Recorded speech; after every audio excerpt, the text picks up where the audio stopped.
Hello friends, कैसे हैं आप लोग। वेलकम टू माय चैनल मस्त मलंग मैथ में आज आप लोगों का स्वागत है। आज हम आप लोगों के लिए एक नया वीडियो लेके आए हैं। Class 10th math NCERT chapter 9 application of trigonometry. तो एप्लीकेशन ऑफ ट्रायगोनोमेट्रिक में इसको स्टार्ट करने से पहले कुछ कॉन्सेप्ट हैं, उसको क्लियर कर लीजिए।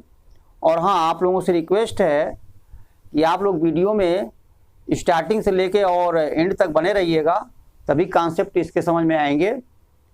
और उसके बाद अगर वीडियो को अच्छा लगेगा आपको लास्ट में, तो शेयर ज़रूर करिएगा अपने फ्रेंड सर्कल में, ताकि और भी स्टूडेंट को बेनिफिट मिल सके इस वीडियो का।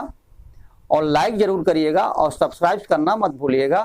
तो ठीक है, चलिए इसके कॉन्सेप्ट को हम देखते हैं क्या है। यहाँ पे है कि चैप्टर 9 है एप्लीकेशन ऑफ ट्रायगोनोमेट्री। अब ट्रायगोनोमेट्री जो है एप्लीकेशन क्या है इसका ज़्यादा एप्लीकेशन जो है हाइट एंड डिस्टेंस के केस में होता है, यानी हाइट मेजर करने के लिए या जो है डिस्टेंस मेजर करने के लिए। सपोज करिए यहाँ पे ये पोल है या कोई बहुत बड़ी बिल्डिंग है, हाई बिल्डिंग है। यहाँ पर सपोज करिए ए बी हमारा ये बिल्डिंग है, और यहाँ से जो है हम ये सपोज करिए ये अर्थ है। ये क्या है? अर्थ। ये अर्थ, और यहाँ पे हम हैं। तो इस केस में जब भी हम लेते हैं, जितने भी क्वेश्चन सॉल्व करेंगे इसमें, तो अपने हाइट को हम इग्नोर कर जाते हैं। और अगर क्वेश्चन में हाइट गिवन है तो उस हाइट को कंसीडर करते हैं, नहीं तो हाइट को इग्नोर करते हैं। मान के चलते हैं कि आई आंख हमारी जो है इस अर्थ पर है, ठीक है। तो यहाँ से सपोज करिए ये पॉइंट सी है, यहाँ से हम इसके जो है टॉप को देख रहे हैं। यहाँ से जब हम टॉप को देख रहे हैं इसको, तो जाहिर सी बात है जो हमारी आंखें ये हॉरिजॉन्टल पर हैं, और जब हम सर को ऊपर उठाएंगे तो ये जो आंख हमारा है हॉरिजॉन्टल से जो भी एंगल ऐसे बना रहा है उसे हम एंगल ऑफ एलिवेशन कहते हैं। अब यहाँ से जो है देखिए ये लाइन जा रही है सीधे इसके टॉप की तरफ। इसके टॉप को हम देख रहे हैं यहाँ पे। ये जो लाइन जो बनती है इसे हम कहते हैं लाइन ऑफ साइट। क्या कहते हैं इसे? Line of site.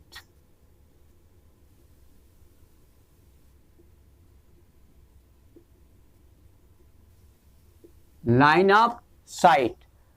और ये जो एंगल हॉरिजॉन्टल से जो हमारी आई रोटेट करती है अपवार्ड डायरेक्शन में, यानी ऐसे हॉरिजॉन्टल में है और ऐसे सर को उठाएंगे तो जो डायरेक्शन मूव करती है जितना एंगल में, वो सपोज करिए यहाँ एंगल थीटा है। तो इस एंगल को हम एंगल ऑफ एलिवेशन कहते हैं। When object lie above the horizontal and we see the top of the see the object to the angle made by horizontal or to the line of sight is called angle of elevation.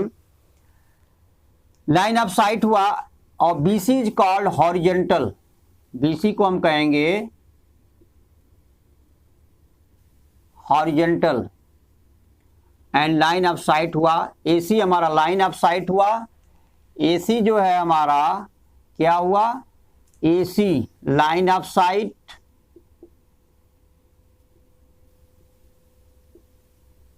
Line of site हुआ, और BC जो है BC is called horizontal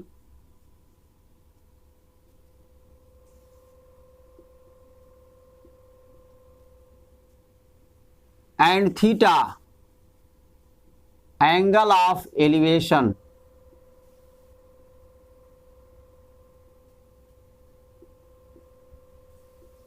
angle of elevation। angle of elevation in this case object always lie above the horizontal,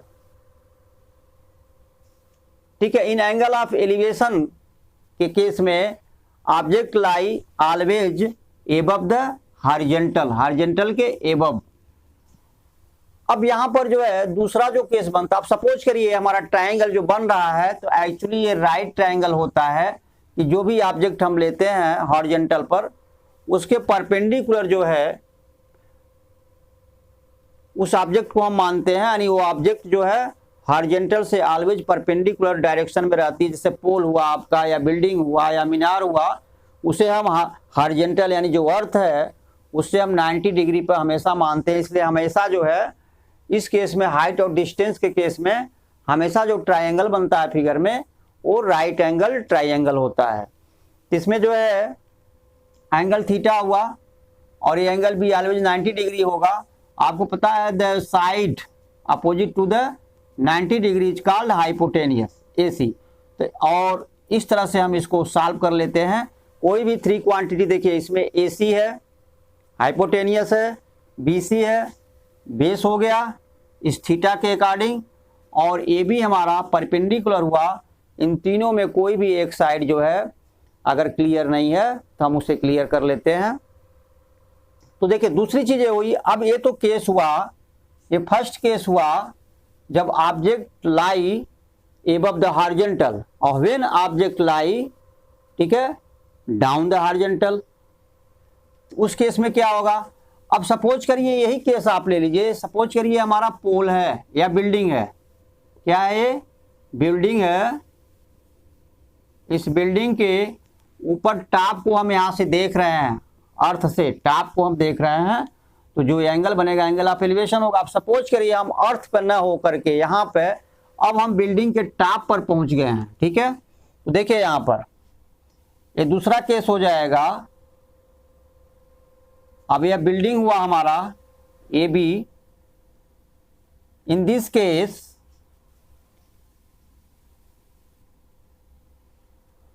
और this is the parallel to the horizontal line. अब इस केस में हम यहां पर हैं, in this case we present at the top of the building and see object above the earth. यहां पे ABC object lie at point C और we present at the top of the building and we see the object C from the top of the building। तो here our I, हमारे I के लिए horizontal अब ये हो जाएगा, क्योंकि वहां पर है ऊंचाई पर, वहां से हम सीधे देखेंगे तो हॉरिजॉन्टल होगा, तो हॉरिजॉन्टल लाइन ये होगा इस केस में। तो ये हो गया हॉरिजॉन्टल,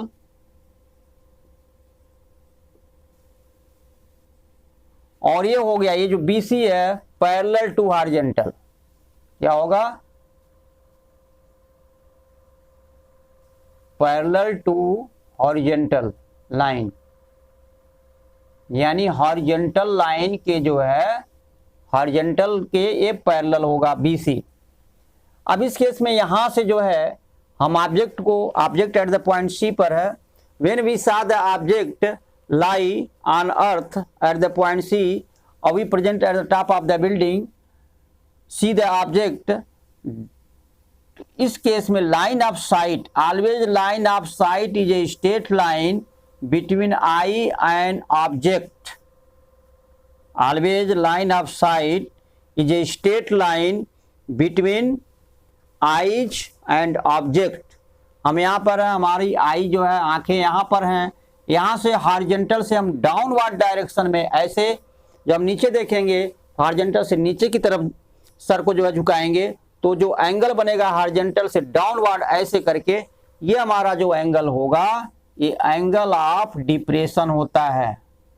इसका नाम नेमिंग कर लीजिए, वहां थीटा है तो अल्फा हो गया। तो लाइन ऑफ साइट इस केस में क्या हुआ, लाइन ऑफ साइट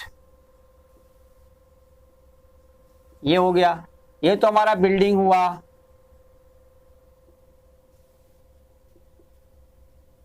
और ये हॉरिजॉन्टल हो गया, और ये जो अल्फा हुआ ये हमारा हुआ alpha angle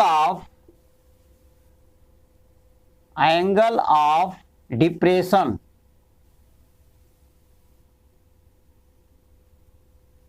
angle of depression, ठीक है। और इस केस में था, इस वाले फर्स्ट केस में एंगल ऑफ एलिवेशन था। तो ऑलवेज इन सेकेंड केस, यानी in case of angle of depression, object always lie down the horizontal, horizontal के डाउन यानी नीचे ही ऑब्जेक्ट हमेशा रहती है। इस केस में बस एक हुआ, यहाँ भी जो है ये जो एंगल अल्फा है, यानी angle of depression since BC और AD,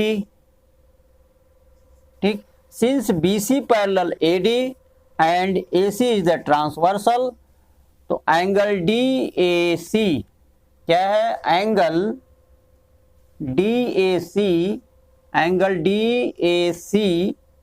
is equal to angle BCA, this angle के angle BCA, because AD parallel BC and AC is the transversal, therefore angle DAC is equal to angle BCA। alternate interior angle होते हैं ये, alternate interior angle, alternate interior angle क्या होते हैं, equal होते हैं, इसलिए AB हमारा एंगल होगा अल्फा। तो जब भी हम डिप्रेशन, एंगल ऑफ डिप्रेशन वाले क्वेश्चन को सॉल्व करेंगे तो उसको हम जो है इस तरह से इस एंगल के रूप में वहां से उठा के यहाँ कन्वर्ट कर लेंगे, उसके बाद जो है हम ट्रायंगल का रूल यूज करेंगे। तो इस तरह से इसका जो है आपका कॉन्सेप्ट हुआ, और कोई कॉन्सेप्ट नहीं है। फिर हम जब क्वेश्चन सॉल्व करेंगे तब क्लियर होगा। तो इसके बाद जो है अब दूसरी चीज ये होती है, अब इस केस में भी देख लीजिए, इस केस में जो है AB तो हमारा जो है AC, इस केस में भी AC हमारा क्या है, AC हमारा लाइन ऑफ साइट है, लाइन ऑफ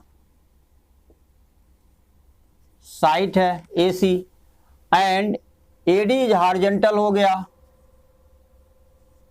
इस केस में AD क्या हुआ, हॉरिजॉन्टल हुआ,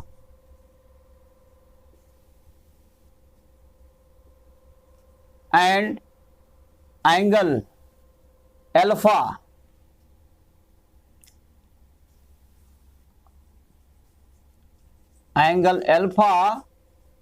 angle of depression, angle of depression हुआ, ठीक है। ये दो केस हैं। फर्स्ट केस ये रहा एंगल ऑफ एलिवेशन का case, when object lie above the horizontal, and second case है when object lie below the horizontal, angle of depression के केस में। इस तरह से हमारा जो है आपका कॉन्सेप्ट पूरा हुआ। तो फिर अब हमको दीजिए इजाजत, अब अगले जो है वीडियो में मिलते हैं, इसके एक्सरसाइज को हम सॉल्व करेंगे। तब तक के लिए धन्यवाद।